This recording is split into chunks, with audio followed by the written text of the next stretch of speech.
This is the Olympic Museum in Athens. Me and my friend visited a few days ago, and we absolutely loved it.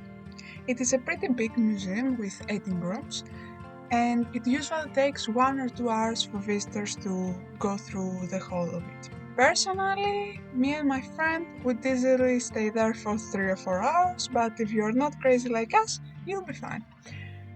The general experience is very immersive and interactive, with the first room especially clearly having been designed to put you in the right mood to appreciate the history of the Olympic Games and how amazing they are, and understand why so many people are so passionate about them. When you enter the first room, you scan a code that takes you to a website where you can find all the audio descriptions in order.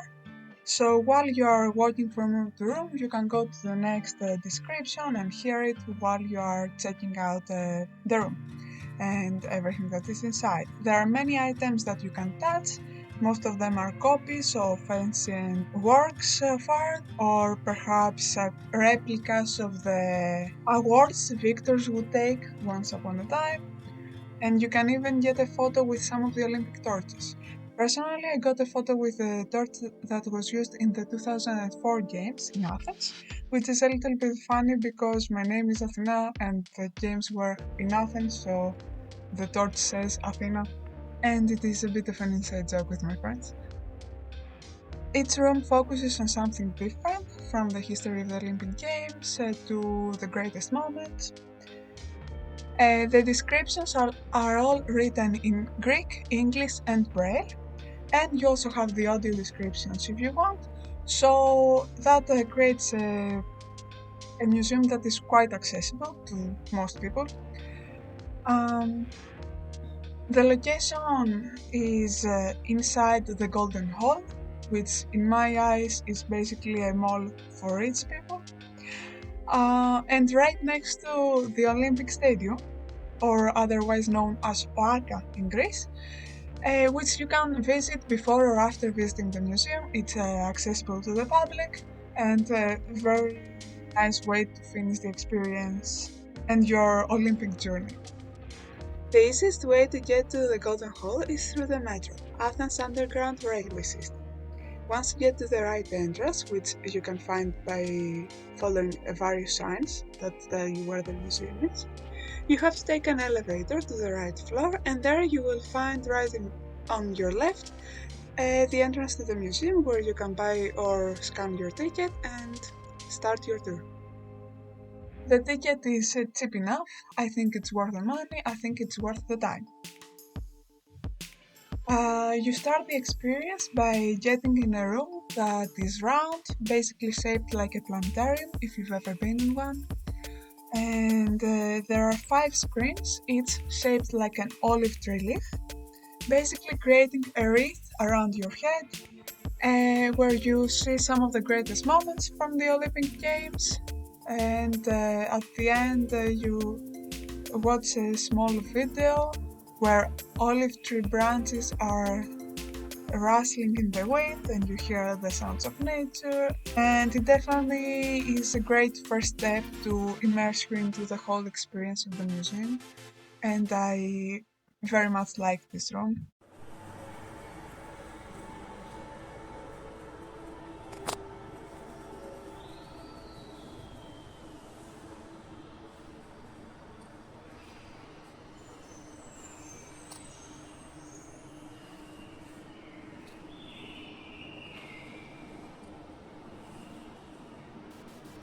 Then you move through a few rooms where you read or listen to about the history of the ancient Olympics as we know it, and other sports games that were happening around that time.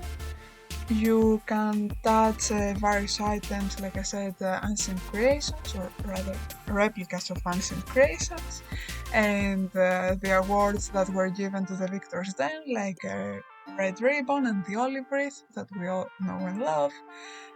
You read about some sports, you read about the rules and regulations that they had then, like of course you couldn't have wars while the sports were happening, or how you couldn't cheat and how they ensured that. I loved one of the rooms that was elongated and it had a projected video where athletes were doing various sports and the images were moving forward, so you could run with them or replicate their stances in the sports, and it was very fun. And you could hear the cheers of an imaginary crowd from the speakers. So it made you feel like you were in the Olympics running with those athletes from ancient time. Then you get to why the Olympics stopped around the time of the Roman Empire. You get how they restarted in recent years, in the 19th century in fact. The first games of modern times happened in Athens, Greece in 1896. You get in a wonderful room where you see an illustration of how Athens was back then, which is very different from how it is now. You see about the people that organized the first Olympics, the people that had the idea of bringing them back officially. You get to know when the Olympic Committee was established. And my absolutely favorite part was that they had some letters of the first people that organized those first modern Olympics. And you could read the letters, but you could also hear them read out loud by an actor. And I absolutely love reading letters from people that I'll never get to meet, because especially in times where you couldn't have videos and there wasn't that technology yet, it's the only personal thing you have left of them. So I feel like you get to know these people that you read about in your history books, and I absolutely love that. So the fact that they had those letters read out loud to you while you were going around the room was absolutely wonderful for me. I would easily stay there for half an hour just to hear them all. Then you move towards other rooms where you see about great moments from the recent Olympics, the designs and the mascots that they had, the medals that were taken in each one, and there are some texts dedicated to some athletes like Spiros Lewis, who made history. There is a whole room dedicated to the Athens 2004 Olympics, and especially the opening ceremony, which is one of the most iconic opening ceremonies of the modern Olympics, of course.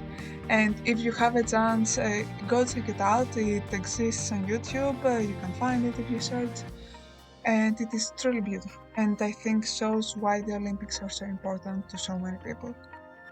There's a room dedicated to Paralympics, there is a room dedicated to Olympic torches, where you can get your picture, of course. There is a room dedicated to Paralympics, there is a room dedicated to the Olympic torches of past years, and when I went there, the Paris Olympics were still happening, but they already had one of the torches displayed, and they had space left out for other things that will come from the Paris Olympics. So now that the Summer Games have ended and the Paralympics are ending in a few days, I suppose that they will complete the display in a few weeks.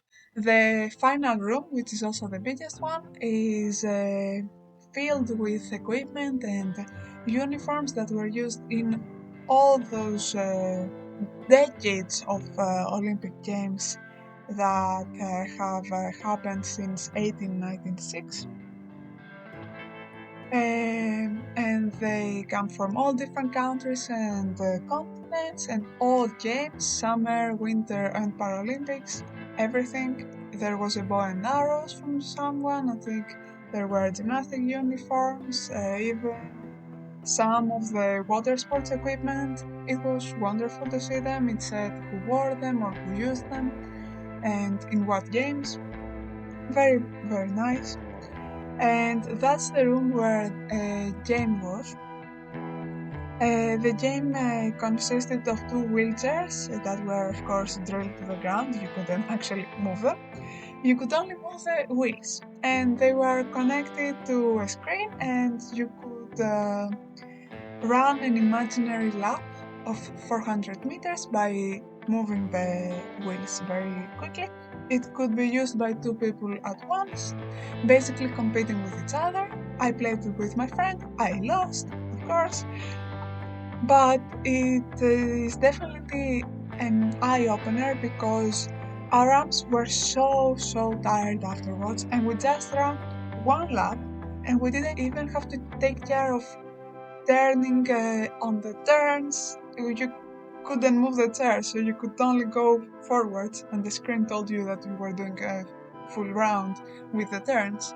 So it was much easier for us than the actual people running this way. So it definitely makes you appreciate how difficult their job is. There were many rooms that were enclosed, and you could watch a video without disturbing the visitors of other rooms around you. And those videos, some had the history of it, some had the greatest moments showing the Olympic spirit and athletes helping each other, or the greatest victories and big losses and people crying and yelling and being happy and celebrating. So it was very beautiful, very immersive. I absolutely love it. In the end, of course, you can write a message to future visitors. There is that book that exists in all museums. I don't know what it's called. We wrote a message too, and some of the messages were very sweet, very nice. Clearly, people loved this museum quite a bit. All in all, I think it's a great experience. It's worth the money and the time that you give to it. It's worth it even if you don't love the Olympics yourself, because honestly, I don't watch the Olympics. I rarely watch the opening ceremony, and that's about it. Maybe I'll watch a video on YouTube of some victories or something like that, but I don't sit down on my TV or on the computer to watch the games being played live. I'm not the target audience of this museum, but I absolutely love it. If you like history or if you like the Olympics, it is definitely a good museum. If you need any help while you're inside the museum, there is a person walking around all 18 rooms, making the rounds basically. So every 15-20 minutes you meet them, so if you need something you can ask them at the time or you can look for them. There are only two exits normally, but the museum is not claustrophobic at all. All the rooms are very big, with high ceilings, making you feel like there's a lot of space. The rooms are placed somewhat like a maze, but you do not get lost. It's not IKEA, don't worry, you will find the exit. And if you really need to get out for whatever reason, then you can ask for help from that person that's making the rounds. Also, since it's in the Golden Hall, there are other things to do before or after you visit the museum, like eat some food or visit some stores and stuff like that. If you are not rich like us, you can walk 15 to 30 minutes, I'm not sure, and get to the mall, which is a little cheaper, and there is a cinema there are goodies there, KFC, all the nice stuff, so you can go eat there, you can watch a movie or anything you want. And of course, I definitely suggest visiting the Olympic Stadium. Also, if you're interested in visiting important places concerning the Olympic Games, in the museum they give you a leaflet that mentions all these places and where to find them or what they're called, so you can search them up online. They're all in Attika, so if you stay for a few days in Athens, you can visit them all, and the leaflet is just very useful. I definitely recommend visiting some of the ancient stadiums that have been rebuilt since then, of course, and a few other museums like the Acropolis Museum. It's not important for the Olympics, but it's just great. It's a great museum. Or the Acropolis itself. It's a very nice building, though Don't do that on a sunny day. It's a very bad idea. So my final message for you is visit the Olympic Museum in Athens, visit Greece, we would love to have you. We have so many things to offer, we have great monuments, we have great history, we have great hospitality, most of the time we have great food, if you know where to look. Have a great day, have a great autumn, prepare for Christmas, watch the Paralympics, they're ending in a few days, on 8th of September I think. They are doing amazing stuff over there. Prepare for the Winter Olympics in 2 years, and don't forget to subscribe and like this video because I have more Olympic content coming right up.